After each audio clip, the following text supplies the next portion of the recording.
Today I'm going to show you how to generate reports within Atera. Ladies and gentlemen, to generate these reports, what we need to do is go over to the left-hand side. You will see on this menu reports, and over here you will see different operational reports, including general, monitoring, technicians, profitability, and satisfaction. We also have analytical reports over here, such as presets. You've got all of your reports stored in one place here, and all of your shared reports, and then whatever you've marked as a favorite.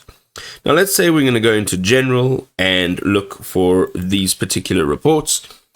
This process will be exactly the same with any one of these report options here.